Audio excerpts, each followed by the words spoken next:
Tuloy-tuloy ang pagtulong, tuloy-tuloy ang pagseserbisyo, at tuloy-tuloy ang balitaan kasama si May Binauhan sa Operation Tulong mula Lunes hanggang Biyernes.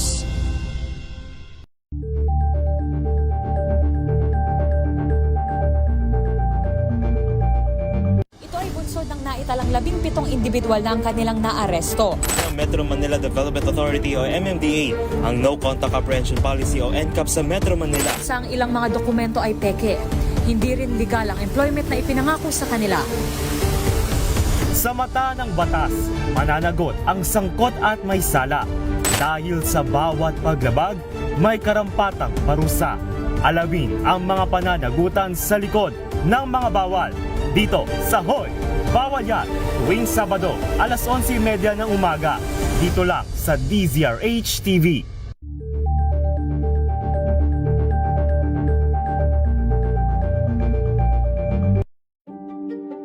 Buklatin ang mga pahina. Pakinggan ang boses ng lipunan. Tunghayan ang mga issue mula sa ibang katayuan. Nakakalungkot kasi deserve ba namin ng ganito? Na hindi nila alam kung ano talaga yung kanilang mga karapatan. Yung gobyerno, tinulungan nila yung kanilang magsasaka. Pinapatahimik tayong lahat using various laws. Through education, kayang-kaya nating baguhin yung ganitong klaseng pag-iisip. Isang kwento, iba't ibang anggulo. Dito, sa Point of View.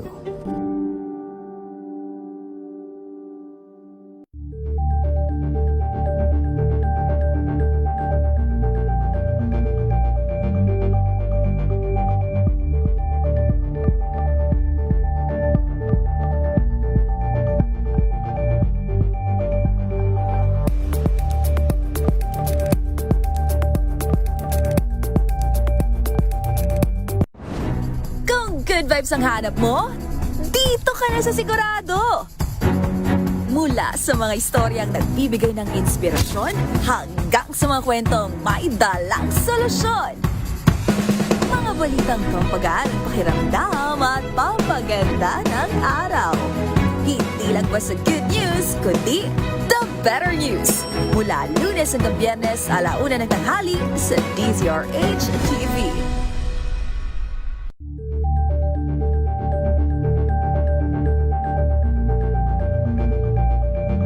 Alamin ang mga maiinit na isyung pambayan, mga balitang kailangan mong malaman, usapin sa pamahalaan, politika, ekonomiya at kabuhayan. Ito ang mga dapat mong malaman, pakialaman at pag-uusapan dahil kayo ang tinig ng mamamayan dito sa Damdaming Bayan. Live sa DZRH Radio, DZRH TV at DZRH Digital. Kasama sina Lakay, Deo Macalma at Elaine Apit. Araw-araw, Lunes hanggang Biyernes. Damdaming Bayan.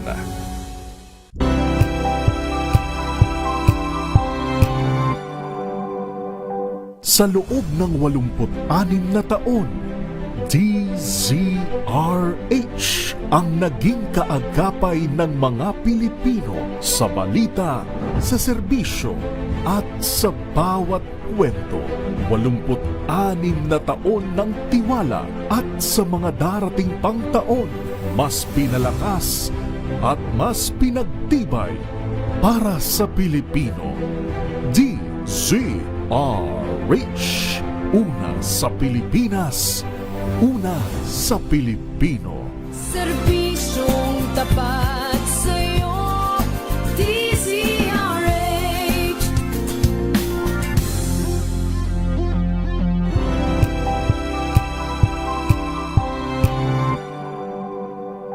Tinesting, sinuri, siniyasan. Ang resulta? Super effective ang Shield sa pagpatay ng bakterya at virus. Shield Antibacterial Soap. Believe ang mga eksperto sa Philippine Nurses Association. At si Mami. Tiwala ako sa Shield. Shield Antibacterial Soap. Napatunayang mabisa. Ang mga nurse, tiwala.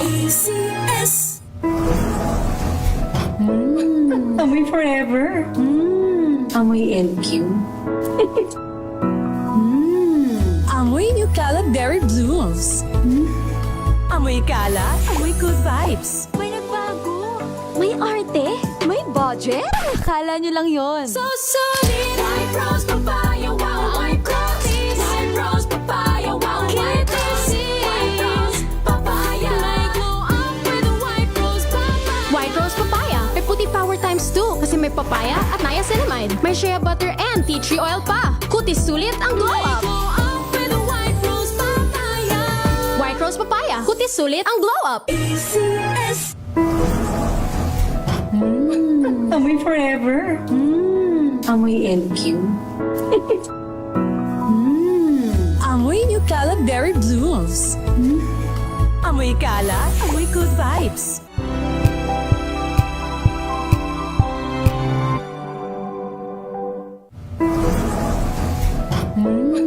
Amoy forever.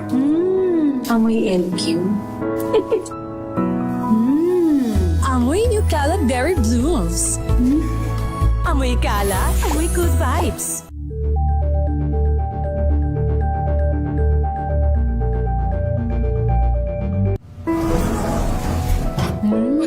Amoy forever. Amoy LQ. Amoy New Cala Berry Blooms. Amoy Cala, amoy good vibes.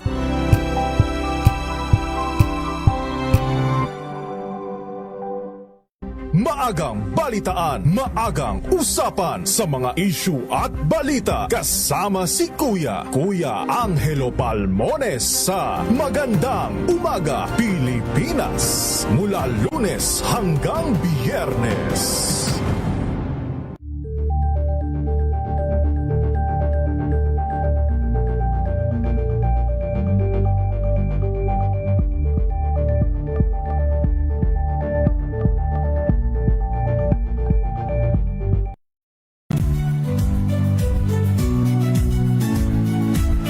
Magandang araw mga kaibigan. Ito po ang inyong balerina ng bayan, si Lisa Macuja Elizalde, na nag-aanyaya sa inyong samahan kami at ang aming mga espesyal na panauhin para sa kalahating oras ng masayang kwentuhan sa aming programang Art to Art, kung saan ang usapang sining at kultura ay para sa lahat. Huwag kaliligtaan, tuwing linggo, alas 3:30 ng hapon, dito lamang sa DZRH Radio, DZRH TV, at via online streaming.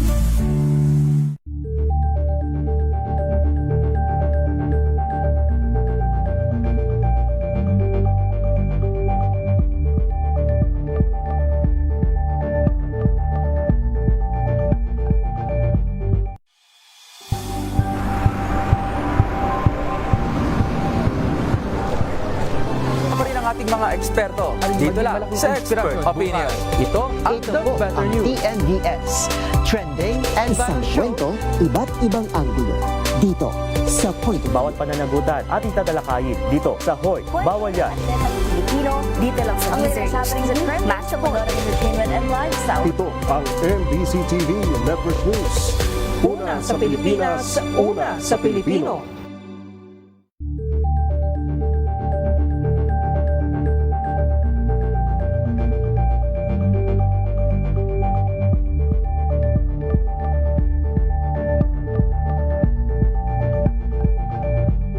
Tambalang Anthony Taberna at Jerry Baha ang gigising sa inyong umaga dahil lalatay ang humahagupit na diskusyon at komentaryo Lunes hanggang Biyernes sa 2x2.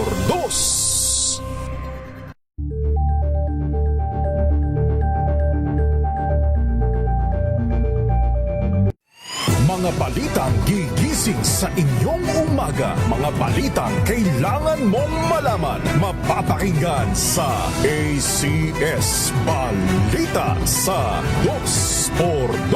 Kasama sina Anthony Taberna at Jerry Baha. Lunes hanggang Biyernes.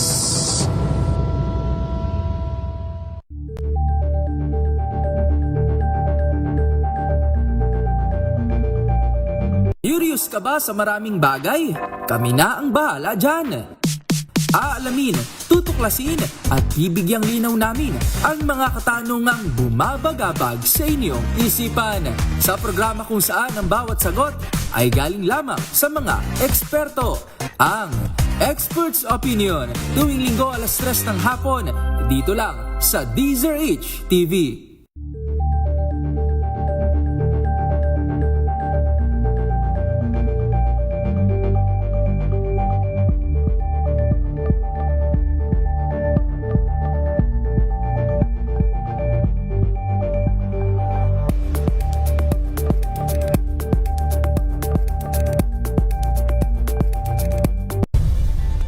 Nagsimula sa pangarap hanggang sa maabot ang tagumpay.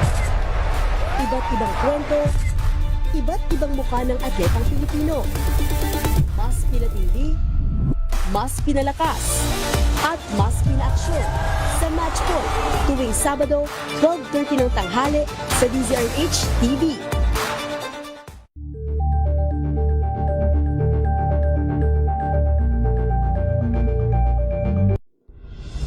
Tuloy-tuloy ang pagtulong, tuloy-tuloy ang pagseserbisyo at tuloy-tuloy ang balitaan kasama si May Binauhan sa Operation Tulong mula Lunes hanggang Biyernes.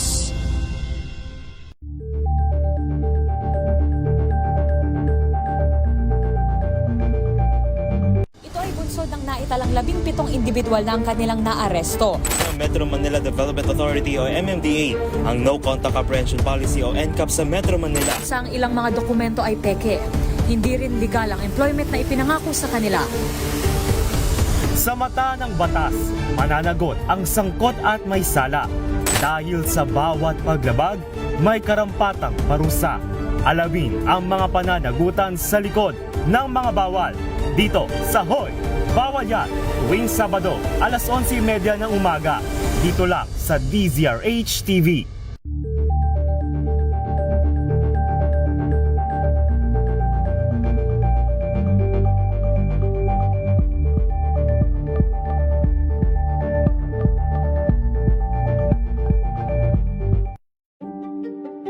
Buklatin ang mga pahina. Pakinggan ang boses ng lipunan. Tunghayan ang mga issue mula sa ibang katayuan. Nakakalungkot kasi deserve ba namin ng ganito? Na hindi nila alam kung ano talaga yung kanilang mga karapatan. Yung gobyerno, tinulungan nila yung kanilang magsasaka. Pinapatahimik tayong lahat using various laws. Through education, kayang-kaya nating baguhin yung ganitong klaseng pag-iisip. Isang kwento, iba't ibang anggulo. Dito, sa Point of View.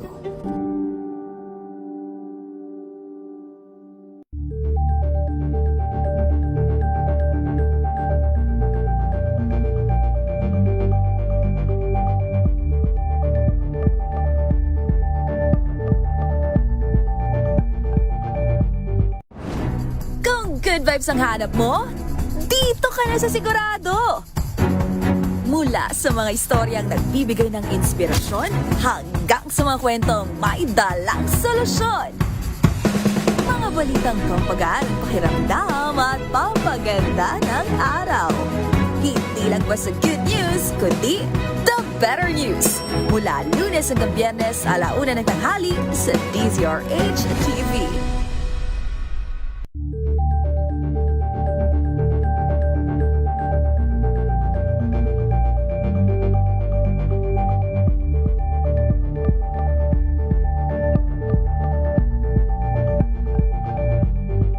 Alamin ang mga maiinit na isyung pambayan, mga balitang kailangan mong malaman, usapin sa pamahalaan, politika, ekonomiya at kabuhayan. Ito ang mga dapat mong malaman, pakialaman at pag-uusapan dahil kayo ang tinig ng mamamayan dito sa Damdaming Bayan. Live sa DZRH Radio, DZRH TV at DZRH Digital. Kasama sina Lakay, Deo Macalma at Elaine Apit. Araw-araw, Lunes hanggang Biyernes. Damdaming Bayan.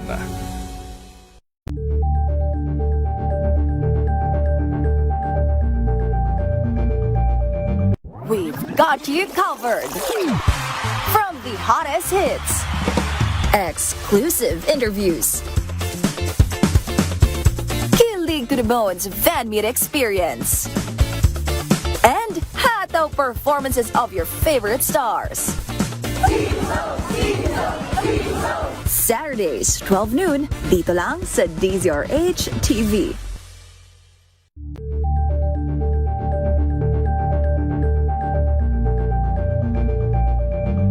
Maagang balitaan, maagang usapan sa mga issue at balita kasama si Kuya Angelo Palmones sa Magandang Umaga Pilipinas mula Lunes hanggang Biyernes.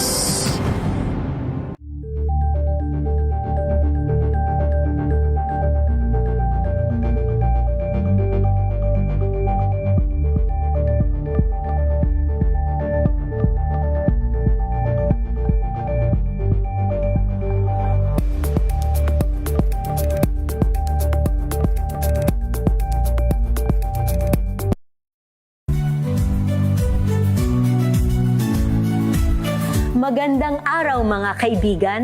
Ito po ang inyong balerina ng bayan, si Lisa Macuja Elizalde, na nag-aanyaya sa inyong samahan kami at ang aming mga espesyal na panauhin para sa kalahating oras ng masayang kwentuhan sa aming programang Art to Art, kung saan ang usapang sining at kultura ay para sa lahat. Huwag kaliligtaan, tuwing linggo, alas 3:30 ng hapon, dito lamang sa DZRH Radio, DZRH TV, at via online streaming.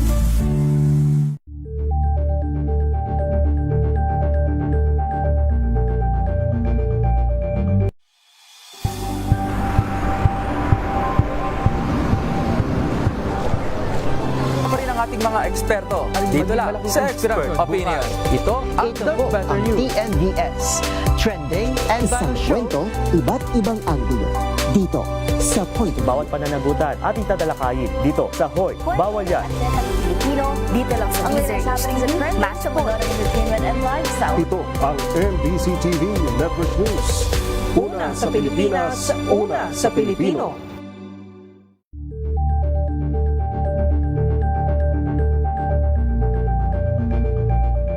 Tambalang Anthony Taberna at Jerry Baha ang gigising sa inyong umaga dahil lalatay ang humahagupit na diskusyon at komentaryo Lunes hanggang Biyernes sa 2x2.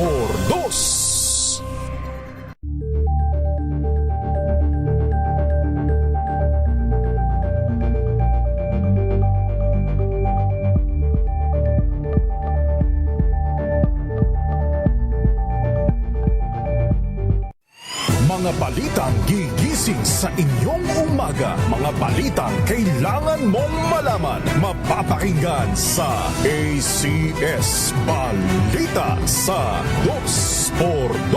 Kasama sina Anthony Taberna at Jerry Baha. Lunes hanggang Biyernes.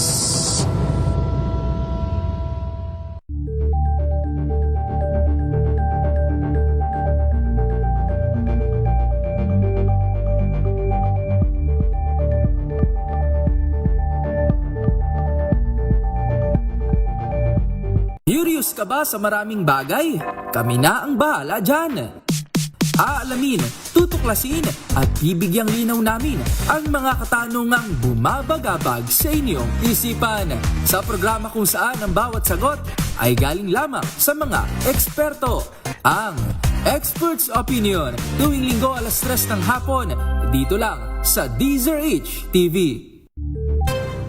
Ang mga running stories, the news that you are following will be yours tonight. Hatid ng DZRH TNT.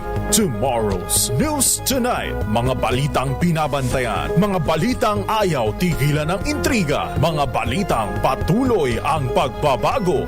Malalaman na tonight with Ray Sibayan, Kisses Habson, TNT. Tomorrow's News Tonight. RH!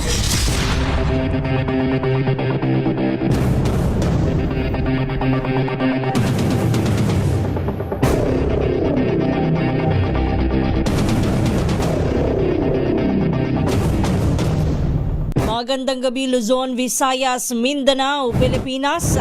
Narito na ang headlines sa ating Tomorrow's News Tonight. Ngayong gabi ng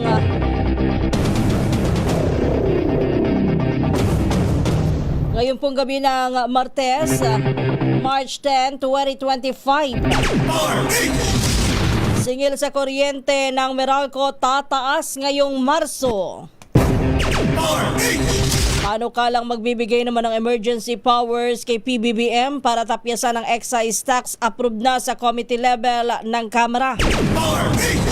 Malacanang nanawagan sa publiko iwasang mag-panic buying sa harap ng posibleng pagtaas ng mga bilihin. Pinoy Seaman nawawala matapos ang missile attack sa Strait of Hormuz. Halaga ng piso kontra dolyar, bahagyang nakabawi. Abogado na nagnotaryo sa affidavit ng 18 nagpakilalang dating Marines sumipot sa NBI. LPA sa labas ng Philippine Area of Responsibility naging tropical depression na.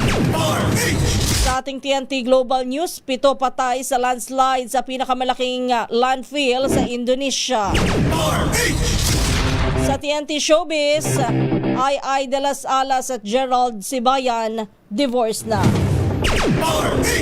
Yan ang ulo ng ating mga balita. Kasama niyo po ang inyong lingkod Kisas Habson para sa DZRH Una sa Pilipinas, Una sa Pilipino. At ngayon sa detalye ng ating mga balita. TNT Tomorrow's News Tonight.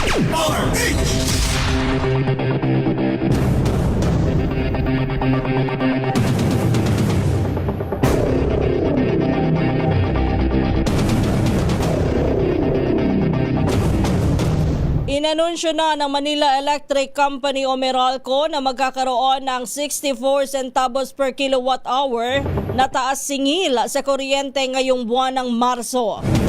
Yan ay dahil sa generation at transmission charges. Katumbas ito ng 129 pesos na increase sa bill ng isang household na kumukonsumo ng 200 kilowatt hour. Ayon kay Meralco spokesperson Joe Saldariaga, hindi pa nakaapekto sa increase ang pagtaas ng presyo ng krudo dulot ng krisis sa gitnang silangan. Maaari umanong itong maramdaman sa mga susunod pang buwan ng Abril o Mayo. Kaugnay nga ho ng balitang yan, nilinaw ho ng Meralco na sa susunod na buwan pa inaasahang mararamdaman sa bill ng kumpanya ang epekto po ng krisis sa gitnang silangan. Ayon sa Electric Utility Company, hindi pa kasama sa bagong tasingil ang grabing inaangata ng presyo ng mga produktong petrolyo. Inanunsyo po ng Meralco kahanina ang 64 centavos na dagdag singil sa kada kilowatt hour para sa buwan ng Marso. Ayon kay Meralco spokesperson Joe Saldariaga, dahil pa lang ito sa pass-through charges o generation and transmission charges. Pero pag-amin ng Meralco Head of Utility Economics Larry Fernandez, halos final figures na lang ang kanilang hinihintay kaugnay ng bakbakan sa Middle East. Malamang anya na ma-pressure ng presyo ng diesel ang halaga ng coal at liquefied natural gas na gamit naman sa pagpuproduce ng kuryenteng idinidistribute ng kumpanya. Krisis sa gitnang silangan ay hindi pa naka-factor in dito. Yan marahil ay madadama natin sa susunod na buwan ng Abril batay sa kasalukuyang March supply. Pero yung fuel cost, siguradong may impact na siya. Hindi lang natin masabi pa kung gano'ng kalaki kasi hintay natin gano'n pa ba itatagal itong nangyayari sa Middle East. Samantala, tiniyak naman ni Saldariaga na patuloy nilang pinag-aaralan ng iba't ibang paraan upang makatulong na maibsan ng mga Pinoy ang krisis bilang pakikiisa sa energy conservation calls ni Pangulong Bongbong Marcos. Samantala, lumusot na sa House Committee on Ways and Means ang panukala na bigyan ng emergency power si Pangulong Bongbong Marcos para maaksyonan ang impact ng pagtaas ng presyo ng produktong petrolyo resulta ng krisis sa gitnang silangan. Ayon kay Marikina Representative Miro Kimbo, chairman ng komite, ang ibibigay ng Kongreso na emergency powers ay kay Pangulong Marcos ay kasama ang pagsususpende ng excise tax na ipinapataw sa presyo ng produktong petrolyo. Sabi ni Kimbo, ang emergency powers ay hindi lalagpas ng 6 na buwan o hindi lalagpas ng 1 taon. Nakadepende din ang muling pagpapataw ng excise tax sakaling maging stable na ang presyo ng produktong petrolyo sa pandaigdigang merkado. Nilinaw naman ni Kimbo na ang emergency power na ibibigay ng Kongreso sa Pangulo ay hindi forever at ito ay iiral lamang habang may krisis sa gitnang silangan. So again, we've just retained the $80 crude oil average over a period of 1 month, immediate proceeding, so that the suspension can happen. And then secondly is a state of national emergency or calamity as declared by the President, and such condition has resulted in the extraordinary increase in domestic pump prices. Again, it's all about as certified to by the Secretary of Energy. The suspension may be applied to specific petroleum, meaning it may be applied to some of the products, to all of the products. It may be suspended in full or in part, as warranted by prevailing conditions. So further, any suspension or reduction. Yan po ang bahagi ng paliwanag ni Congressman Miro Kimbo. Samantala, handa nang magsagawa ng special session ng liderato ng Senado para aprubahan ang panukalang batas na magbigay ng emergency power kay Pangulong Bongbong Marcos na suspendihin o bawasan ng excise tax. Yan naman ang sinabi ni Senate President Tito Soto III kasunod po ng pagpapatupad ng big-time oil price hike. Ayon po kay Soto, sakaling hindi nila maipasa agad ang nasabing panukala, doon na lang sila magsasagawa ng special session.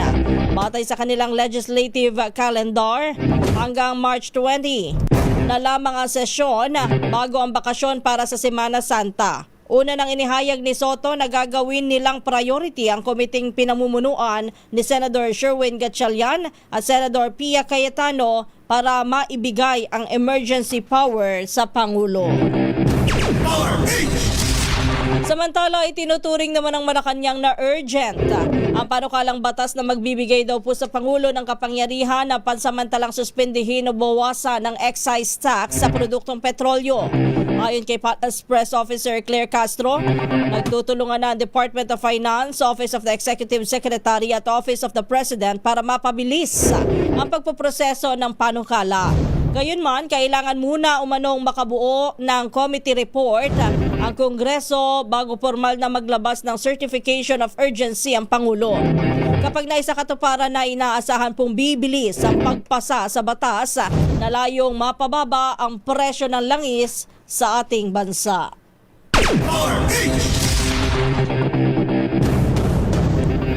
Dapat naman na pag-aralang mabuti ang maganda at hindi magandang maidudulot kung itutuloy ang pagtatanggal o pagsususpendi ni Pangulong Bongbong Marcos sa excise tax.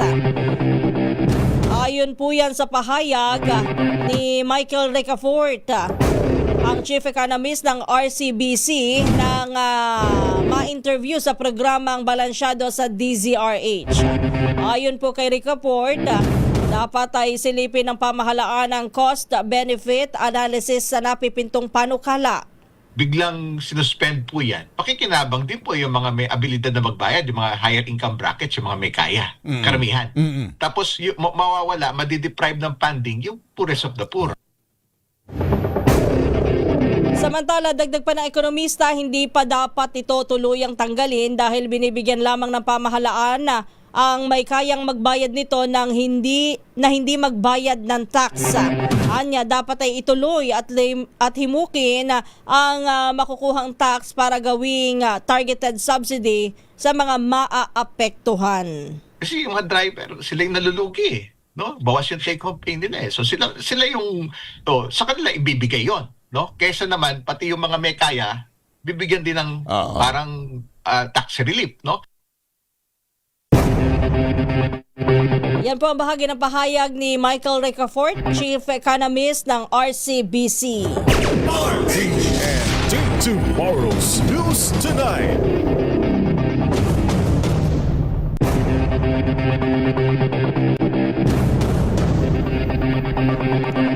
Samantala, nagpaalala naman ang Maritime Industry Authority o Marina sa mga shipping companies na kinakailangan nilang sumunod muna sa itinakdang patakaran bago magpatupad ng anumang dagdag singil sa pamasahe sa kargamento.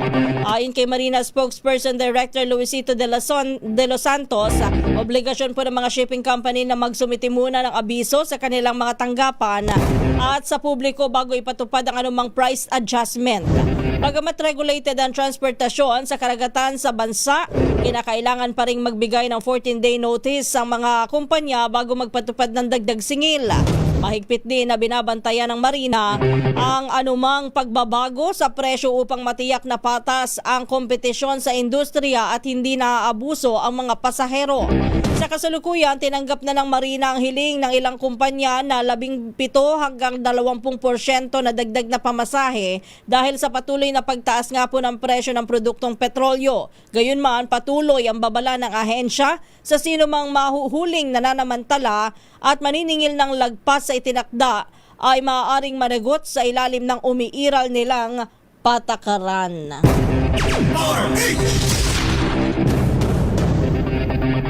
Kaya naman yung tanong natin do sa Marina at saka do sa mga kumpanya ng langis kasi kahapon po ay meron nang nag-anunsyo agad na effective bukas ay magkakaroon na ng dagdag singil yung isang shipping line sa kanilang pasahe sa barko. Yan ba yung nagkaroon ng 14-day notice? Kasi hindi naman natin talaga alam. Baka nagkaroon na ito ng notice bago pa man magkaroon ng tuloy-tuloy na pagtaas ng presyo ng krudo at yung sigalot sa Middle East na nakaapekto din po sa pagsirit nga ng presyo ng petrolyo sa ngayon. Baka napasabay lang at matagal na pala itong plano. Pero dapat alamin na maimbestigahan kung yan po ba'y nakasunod do sa 14-day notice. Hindi ko nababanggitin yung shipping line na yan. Alas 9:29, nagpaalala naman po ang Malacanang sa publiko na iwasan ang panic buying sa kabila ng tumitinding tensyon sa Middle East dahil po sa nananatili daw pong sapata ang supply ng langis at ang mga pangunahing bilihin sa ating bansa. Sa isang press briefing sa New York City, sinabi ni Palace Press Officer Claire Castro na wala pang naitatalang abnormal na pagtaas ng presyo sa Metro Manila at iba pang rehiyon base sa monitoring ng Department of Trade and Industry.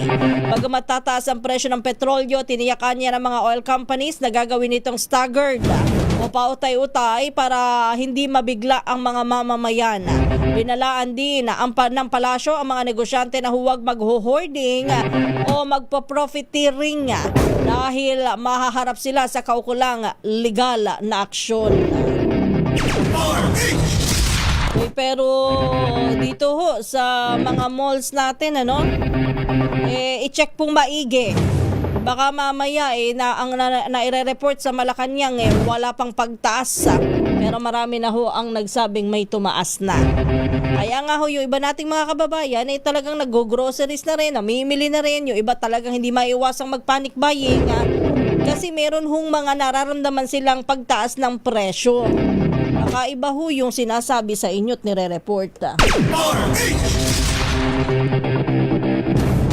Alas 9:30 na po ng gabi.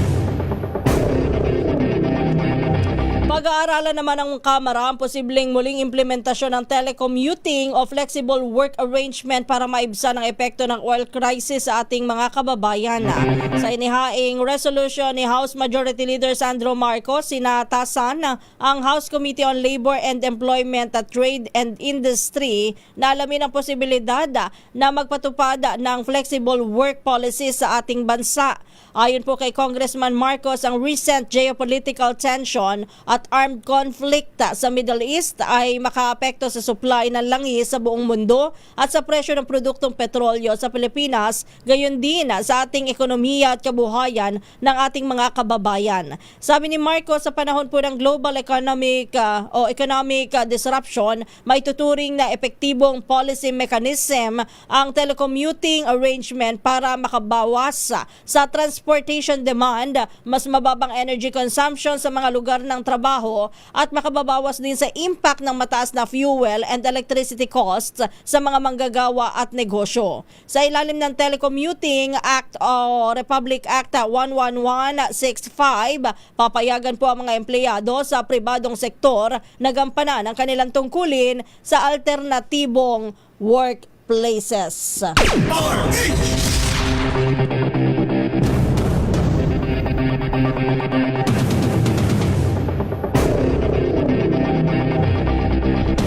Samantala, bahagya naman po nakabawi ang halaga ng piso kontra dolyar ngayong araw, March 10. Batay po sa datos mula sa Bankers Association of the Philippines, nagsara po ang palitan 58 pesos and 89 centavos kada dolyar.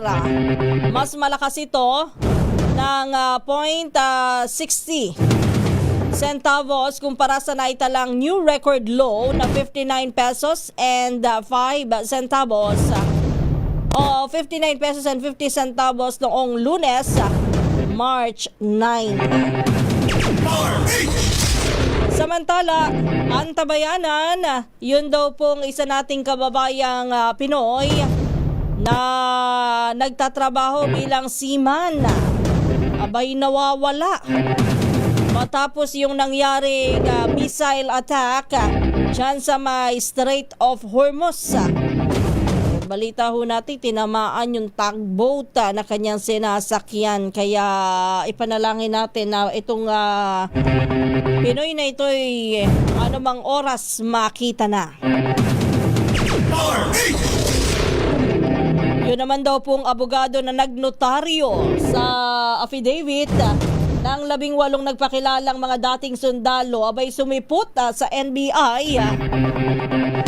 Iginiit na hindi siya hawsyaw. May low pressure area sa labas ng Pilipinas. At ito po ay isa ng bagyo ngayon, pero ang tsansa na makapasok ng bansay mababa pa rin ayon sa Pag-asa.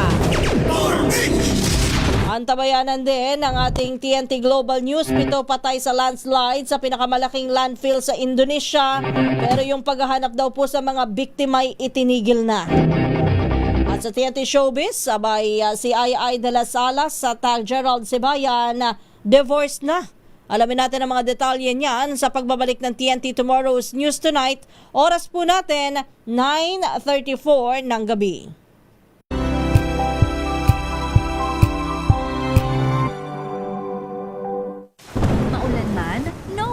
Na amoy kulog ang damit. Charm Fabcon, bangong pumakabloom, tanggal amoy kulog sa bango ng Charm. Kaya gamit ko Charm Fabcon with Bloom Fresh technology. Kills 99.9% of kulob-causing bacteria. May aroma burst pa of thousands of flowers and berries. Ang sampay sa loob, no amoy kulob. Bangong pumakabloom sa Charm. Charm Fabcon. ACS.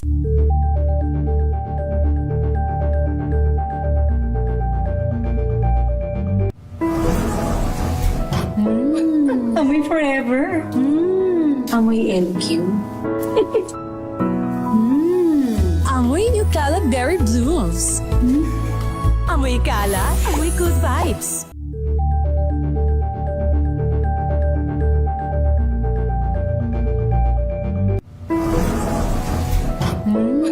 Amoy Amoy LQ. Amoy New Cala Berry Blooms. Amoy Cala, amoy good vibes.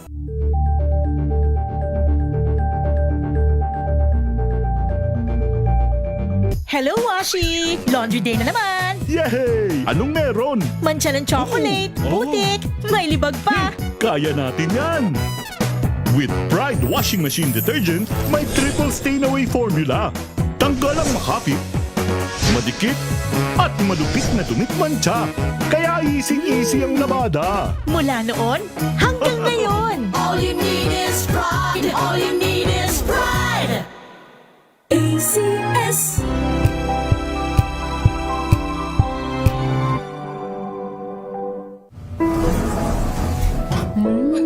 Amoy forever.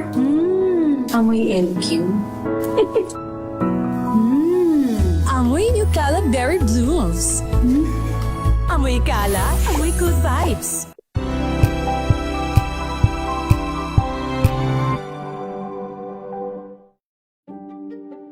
Buklatin ang mga pahina. Pakinggan ang boses ng lipunan. Tunghayan ang mga issue mula sa ibang katayuan. Nakakalungkot kasi deserve ba namin ng ganito? Na hindi nila alam kung ano talaga yung kanilang mga karapatan. Yung gobyerno, tinulungan nila yung kanilang magsasaka. Pinapatahimik tayong lahat using various laws. Through education, kayang-kaya nating baguhin yung ganitong klaseng pag-iisip. Isang kwento, iba't ibang anggulo. Dito, sa Point of View.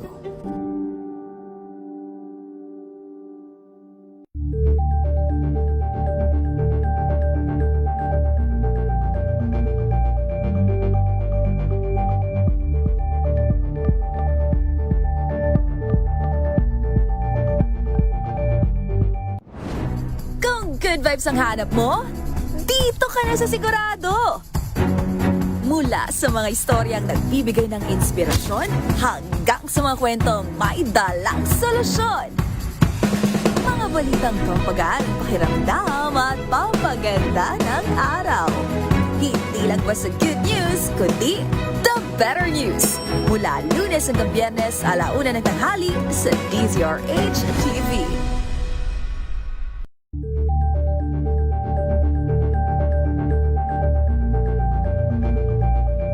Alamin ang mga maiinit na isyung pambayan, mga balitang kailangan mong malaman, usapin sa pamahalaan, politika, ekonomiya at kabuhayan. Ito ang mga dapat mong malaman, pakialaman at pag-uusapan dahil kayo ang tinig ng mamamayan dito sa Damdaming Bayan. Live sa DZRH Radio, DZRH TV at DZRH Digital. Kasama sina Lakay, Deo Macalma at Elaine Apit. Araw-araw, Lunes hanggang Biyernes. Damdaming Bayan.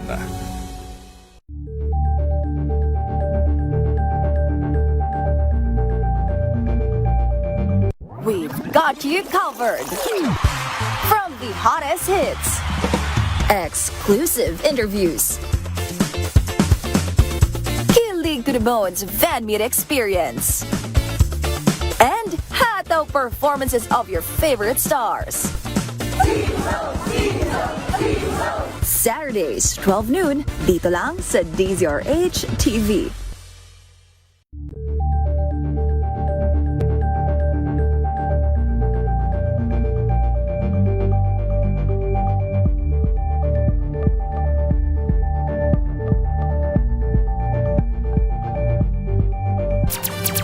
TNT Tomorrow's News Tonight.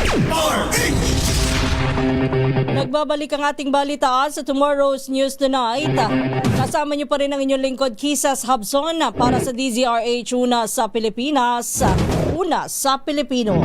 At ngayon, balikan natin ang mga detalye ng ating mga balita. Isang Pinoy seaman ang napaulat na nawawala matapos tamaan ng missile ang isang tugboat sa Strait of Hormuz. Ayon sa pamilya ni George Francis Miranda, ang impormasyon ay ipinaabot ng AdPorts Group ang logistic company na kumuha sa kanya para magtrabaho bilang motorman at oiler. Sinabi ng kumpanya na nawawala si Miranda matapos ang missile attack sa UAE flag tugboat na Musafa noong March 6. Napag-alaman na ang tugboat ay ipinadala sa Strait of Hormuz para alalayan ng isang container ship na na-stranded dahil din sa kaparehong pag-atake. Nabatid na nagpadala ng kinatawan ng OWA sa pamilya ng Pinoy seaman, subalit wala pa ring update sa naturang pangyayari. Ang 46 na taong gulang na si Miranda ay mula sa Kapalonga, Camarines Norte.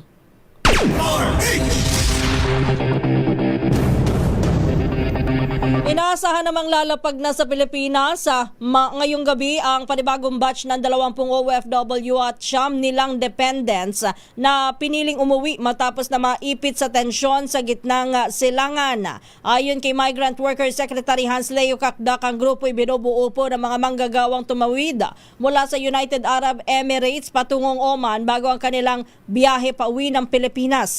Kasama ng mga Pinoy sa naturang border crossing ang mga opisyal ng pamahalaan bilang bahagi ng joint effort para sa kanilang kaligtasan. Sa kabuuan ay umaabot sa 379 o halos 400 OFW at 12 dependents ang ligtas na nakabalik sa bansa mula nang sumiklab ang kaguluhan noong February 28, 2026.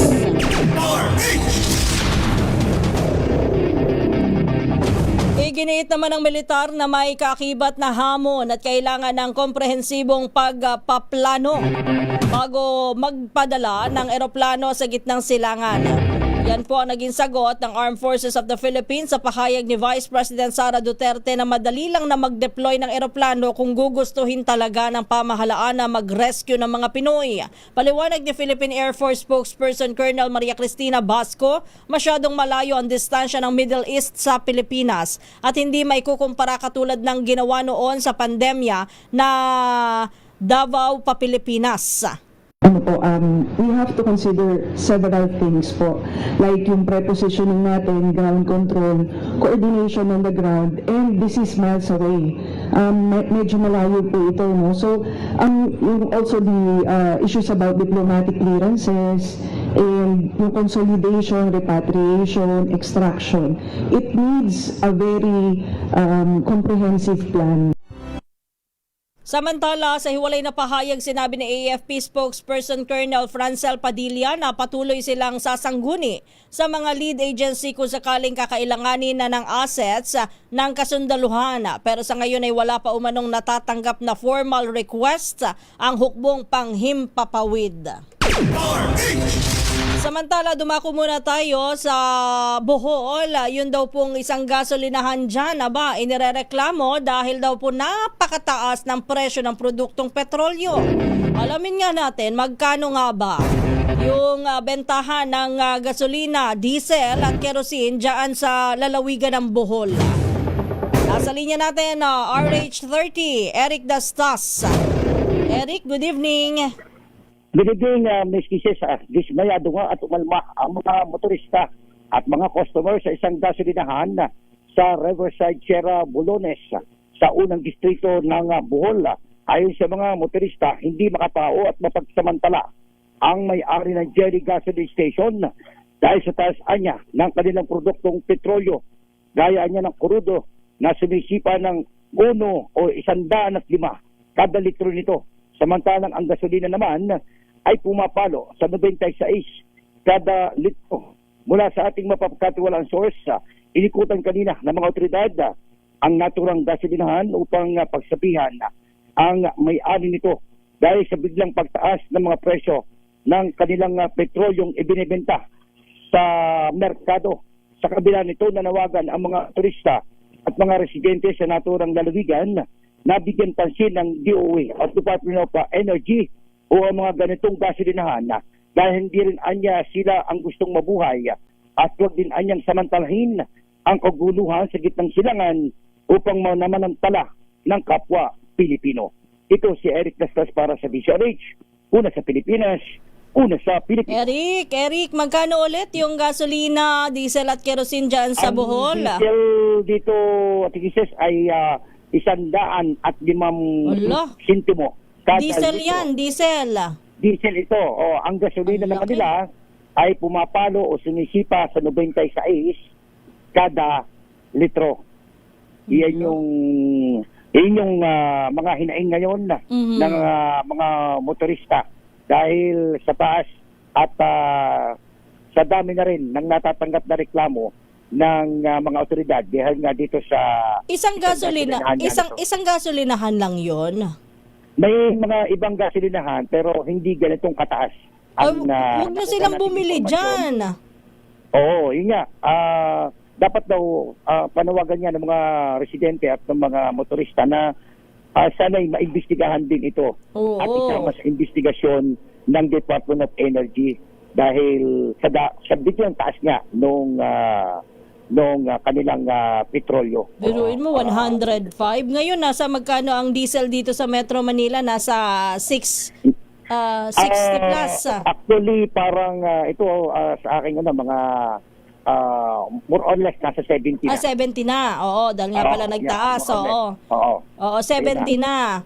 Pero dyan, kahapon, at ikisas nung bago pa tumaas, ako'y nakapagkarga sa may bahagi ng EDSA, 63 pesos na. Sa isikat na gasolinahan, kada litro ng diesel. Madadagdagan, di syempre, nga, 70 na. More or less ka, nasa mga mahigit or more or less, nasa 80 pesos na yan, more or less. Biruin mo yung gasolinahan dyan ang bentahan nila higit 20, higit 30 ang difference, 30 piso. Oo, tama.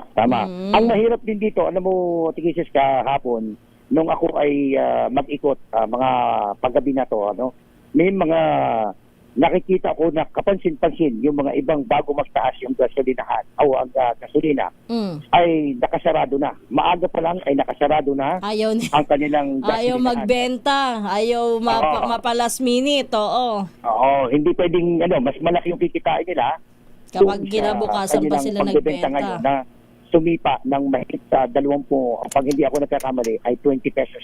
Mahigit 20 pesos kada litro ang itinaas nito. Kanya-kanyang style, Yes, oo. Dapat yan na nakikita ng mga, ng ating pamahalaan. Dapat bigyang pansin ng ating gobyerno o lalo na ng Department of Energy dahil sa cloud nila itong pangyayari o kaganapan dahil maging mapagmatsyag din tayong mga mamamayan dito sa mga mapagsamantala na mga gasoline station o mga player na kung saan ay sasamantalahin nila yung ating mga kababayan lalo dito yung mga sa lalawigan, iba't ibang lalawigan, tigises na talagang hindi maaabot agad. Akala nila hindi sila makikita dahil nasa malayong lugar na sila. Okay. Maraming salamat. Okay. Back to you, Ate Giselle. Yan po si Eric Destas, ang ating RH30. Kaugnay po nung gasolinahan sa Bohol na umabot sa 105 per liter ang presyo ng diesel. TNT, tomorrow's news tonight.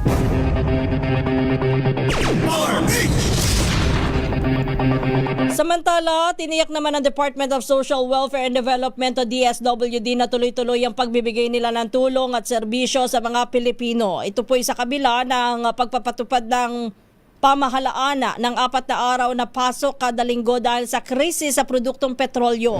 Ayon kay Assistant Secretary Irene Dumlao, hindi maantala ang anumang programa ng ahensya. Kabilang dito ang opisinang nakatutok tuwing may kalamidad, satellite offices na humahawak sa financial assistance at iba pang nasa frontline. Samantala, naglabas na po ng memorandum ang DSWD sa implementasyon ng compressed work week kung saan ay hahatiin ang 40 oras sa 4 na araw kada linggo. Puntahan muna natin balita naman sa Las Piñas City. Lalaking sinasabing nag-iingat ng illegal na baril, arestado sa search warrant dyan nga po sa syudad. RH27 o Chekakas, go ahead. Kisses, sinalakay ng mga otoridad ang bahay ng isang lalaki. Ito ay matapos makakuha ng search warrant mula sa korte sa lungsod ng Las Piñas sa paghalugog ng mga operatiba sa Bergonville Subdivision, Barangay Purang Lupa 2. isang caliber 38 revolver at mga bala ang nasamsam sa operasyon. Inaresto ang suspect na si alias Taper, 48 anyos. Ito ay matapos namang walang maipakitang anumang dokumento ng pag-aari ng baril. Maharap ngayon ang suspect sa kasong paglabag sa Republic Act 10591. Samantala, Kises, nasa 32 ang repatriated overseas Filipino workers at yung kanilang dependents mula sa Middle East. Ang tigtas na dumating ngayon sa Terminal Ninoy Aquino International Airport Terminal 1 sakay ng Oman Air Flight number 1 o WY843 ngayong gabi. Ito ay nagdala sa of the OF 32,021 na OFWs are from 32 from Dubai and dalawa are galing ng Oman, habang ang siyam ay mga dependents sa Kisesa. Ito yung patuloy na pagsikap ng Department of Migrant Workers sa mga Pinoy OFW na nag-avail ng repatriation program ng pamalaan dulot ng yung sigalot ng sa Middle East. So sa ngayon ay ina-assist na sila ng Department of Migrant Workers kasama ang Overseas Workers and Welfare Administration o OWA. So Kisses dito sa Ninoy Aquino International Airport. Samantala Kisses, kapansin-pansin din yung mga kalsadahan. Halos walang nabawasan yung sikip ng kalsada dito sa Metro Manila. Sa ating pag-iikot kanina ay madalang, wala masyadong traffic Kisses at napansin natin dito kaugnay sa pagtaas ng presyo ng produktong petrolyo. Nabawasan ba yung sasakyan, Noche? Nabawasan? Oo, nabawasan. Nabawasan na... Ang laki kasi, Oo, nabawasan dahil sobra kasi. Yung iba kasi Kisses, imbis na magkokotse, nagmumotorsiklo na lang, habang yung iba ay nagmumotor, nagbibisikleta naman. Oo. Yun yung minsan mapapaisip ka Minsan mapapaisip ka, Noche, parang mas masarap na lang magbisikleta o kaya maglakad ngayon. Oo. Kaya mas okay pa yung bisikleta dahil siyempre kailangan kalusugan din Kisses siyempre nakakatulong din, maganda rin ang benepisyo sa ating katawan ang pagbibisikleta. Kaya doon sa mga pumapasok na balik, kasi dati Kisses gagawa rin naman nila yung pagbibisikleta nung panahon ng pandemic. Kaya yung iba binabalik na nila kasi sa taas ng presyo ng crudo at lalong-lalo na yung gasolina na siyempre ay pinangambahan pang tumaas dahil nga sa giyera sa Middle East. Yung 32 cases pala na repatriated overseas sa Filipino workers na dumating ngayong gabi ay yung 21 dito OFWs ay galing ng Dubai. At yung dalawa galing ng Dubai at yung dalawa OFWs ay galing ng Oman. Tapos may dala silang mga 9 na dependents kasama yung kanilang mga anak. Ito yung may mga pamilya doon sa Middle East na nag-avail ng repatriation na program. Dumating din dito, sinalubong ni Department of Migrant Workers Secretary Hans Leo Paplak at maging ang OWA Administrator na si Attorney Patricia Ibon o PY Kaunan. So patuloy yung assist ng DMW at OWA sa mga oras na ito kaugnay ito sa kanilang pag-uwi galing ng Middle East. So yan ang ating report. RS27, lutika ka sa DCRH, una sa Pilipinas, una sa Pilipino. Maraming salamat, Noche. Samantala, isa naman suspect sa panggugulo at pananaksak sa San Jose del Monte, Bulacan na aresto na. Ibalita mo yan, Federico Manalili. Yes, cases dahil nga sa mabilis na paghingi ng police assistant ay naaresto ang isang suspect na nanggulo at nalaksaktan ng Marso ang ngayon pasado alauna ng hapon sa may area ng Barangay Fatima 3, lungsod nga ng San Jose del Monte, lalawigan ng Bulacan. Pinilala ang arestadong suspect niya alias Don Don, aksidente rin nabanggit na lugar. Batay sa ulat at tanggap ni Police Lieutenant Colonel Rayson Bagayan, hepe ng San Jose del Monte 20, isang tawag ang tanggap ng mga otoridad mula sa kawani ng barangay at sa mga tanod at yung biktima rin na si alias Dila, 49 anyos, dahil kung saan isang lalaki ang nagwawala agad nga tinungan ng mga otoridad na nasabing lugar upang verify ang natanggap na sumbong doon na inabutan ng mga otoridad at katuwang din ng mga kawani ng barangay ang suspect kung saan nga hindi pa ito nagpa-aresto at nagkaroon pa na pagpupumiglas yung suspect dahil yan sa kalaunan ay napusasan rin ito. At sa ngayon nakapit na sa custodial facility ng San Jose del Monte Police Station ang arestadong suspect habang ito naaras sa mga patong-patong na kaso. Federico Manalili para sa Disari Chula sa Pilipinas, una sa Pilipino. Maraming salamat, Tata Feds. Samantala, humarap na sa National Bureau of Investigation Special Action Unit si Attorney Charlie Pascual, ang umano'y nagnotaryo ng affidavit ng nagpakilalang 18 dating Marines.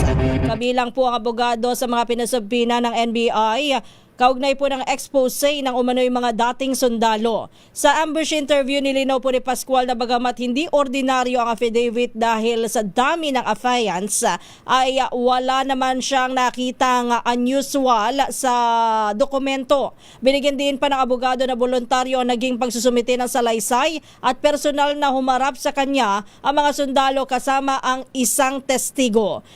Nahaharap din sa kawanihan sa darating na Huwebes ang mga dating Marine kasama ang kanilang abogado ni si Attorney Levy Baligod at si dating Congressman Mike Defensor.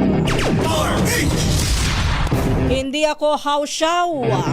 Yan naman po ang iginit ni Attorney Charlie Pascual, ang nagnotaryo ng affidavit ng 18 dating nagpakilalang dating Marines na labas ng expose kaugnay po ng mga mali-maletang pera sa flood control nang sila po ay humarap sa National Bureau of Investigation. Sa ambush interview, sinabi po ng abogado na hindi ordinaryo ang affidavit. Pero bukod dito ay walaan niyang unusual. Bukod po sa mga dokumento, sinabi po ni Pascual na voluntaryo ang sinumpaang salaysay at personal na humarap po sa kanila ang mga sundalo. Kaninang umaga ay humarap din po si Pascual sa NBI para magbigay ng paglilinaw at magsumite ng mga dokumento na magpapatunay na lehitimo siyang abogado. Samantala, isa ng ganap na bagyo ang low pressure area na namataan sa labas ng bansa. Ayon sa DOST Pag-asa, na monitor ang tropical depression sa layong higit 1,300 sa silangan ng Giwan, Eastern Samar. Taglay po nito ang lakas ng hangin na 45 kilometro bawat oras at pagbugso na umabot naman sa 55 kilometro bawat oras. Kumikilos po ito sa bilis na 10 kilometro bawat oras sa hilaga-hilagang silangan. Sabi po ng Pag-asa, bagamat nasa labas ng PAR ang sama ng panahon, pinapayuhan po ang publiko na patuloy pa rin na i-monitor ang sama ng panahon at mag-monitor din po sa mga update ng DOST Pag-asa. Batay po sa pagtaya, mababa pa naman ang tsansa ng naturang bagyo na pumasok sa Philippine Area of Responsibility. TNT Top News Trending Worldwide. Sa ating TNT Global News, 7 patay sa landslide sa pinakamalaking landfill sa Indonesia, pero yung paghahanap daw po sa mga biktima abay itinigil na. Ang detalye niya, ibabalita ni Wina Pearl Hesoro. Itinigil na ng mga rescuers sa Jakarta ang paghahanap sa mga biktima ng landslide sa pinakamalaking open landfill ng bansa matapos matagpuan ang 7 katao na nasawi. Ayon kay Deshana Kartika Bahari, pinuno ng Search and Rescue Agency ng Jakarta, 3 bangkay ang narecover noong Linggo at 4 naman noong Lunes.